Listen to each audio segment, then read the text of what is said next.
Ka intiere boma ma New York okinyi makawuono. Dr. Mark Matunga karwa kitwaka okinyi makawuono. Inti nyalo paro mosenindo Dalmas Otieno kodango. Dr. Mark. Erokamano Joyce ase moso sipena wana goda twak makawuono mano Gwanda kod Tom. Akelo kuyo na makende wacha Jaduong' Dalmas Otieno mane en ng'ama osiepna at a personal level. En ng'ama asebedo godo, asegoyo godo mbaka, osemiya puonj mathoth, asetemo timo kode achiel ariyo. Ma en ng'ama luoro ahinya.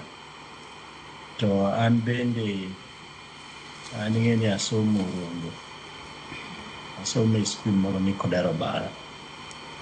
Ma kane asomo Kodero Bara, Mheshimiwa Dalmas Otieno en ema en patron mar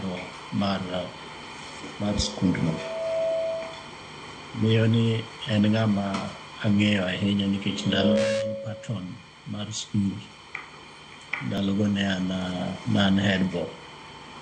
Manyiso ni nitie kata mana kit telo mar skul bende ne watudre kode ndalo mane asomo.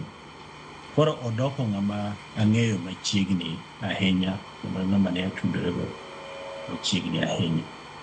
Miyo Jorongo, Migori, gweng' ma Kangeso, kendo piny Kenya owito ng'ama lich ahinya.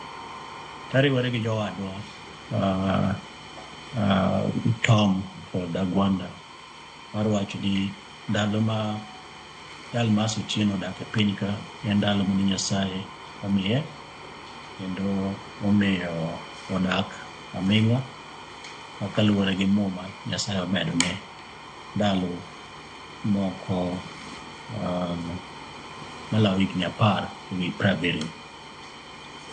Otelo ne mano, to kik wiwa wil ni e pinyni ok en ndalo midak minyalo wach ni kwano. To en ang'o mitimo modong' chien. Ok en gimitimo ne in iwuon, to gimitimo ne joma moko. Mano e gima dong' ga e piny ka dhi mbele, ma kawo gima kisungu luongo ni legacy. Nikech king'iyo ndalo mag dak, ang' nakaw ni jatendwa moro ma bende thothwa ne ok oneno mang'eny, miluongo ni Tom Mboya. Tom Mboya odak higni 39 kende. To ne gik motimo kata ne kaka legacy mare pod dhi mbele. Koro an ok diang' akwan higni mathoth ahinya ma Jaduong' Otieno osedak. Ang'eyo mana ni to kata higni ndalo mosebede mangimano, koda gibedo mang'eny, koda gibedo matin, en ang'o ma osetimo. Ma mano apani puonj maduong' ahinya mowinjo obedgo ng'ato kod ng'ato.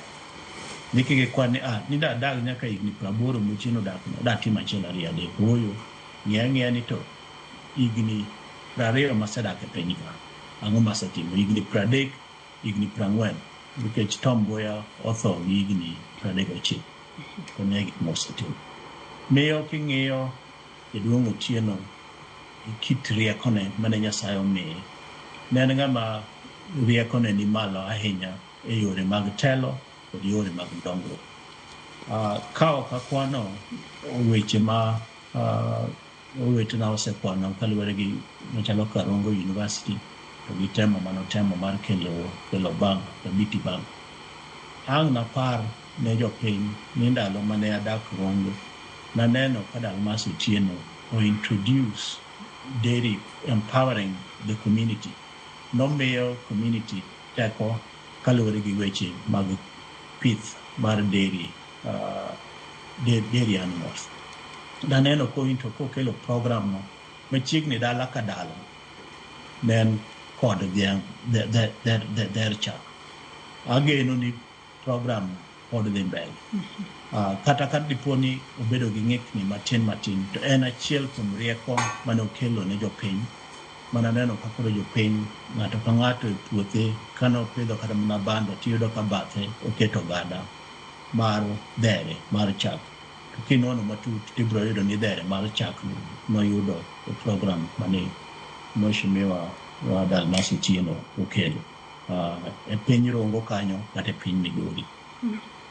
Korka weche mag siasa tapani mago to Thomas Mulo Rwanda bini simulo koro mago ka bidonjo. But adwoko mana kelo mana kuyo na makende ni walalo wuoyi mar Andiga, wuoyi mar Abura. Borneno noketo e rieko mar telo, noketo e rieko mar dongruok, noketo e rieko mabende koro sani embe legacy mare nitiere achiel ariyo adek mobro kwano kuom Dalmas Otieno. Damed mana jiwo jowa ni to in ang'o ma wadwa kwan kuomi kata koponi ok ichopo 80 kata kichopo mana higni 39 mane mbui ochopo, in ang'o ma wadwa kwan kuomi. Mana pani e jip madawe godo oganda e wach Dalmas Otieno.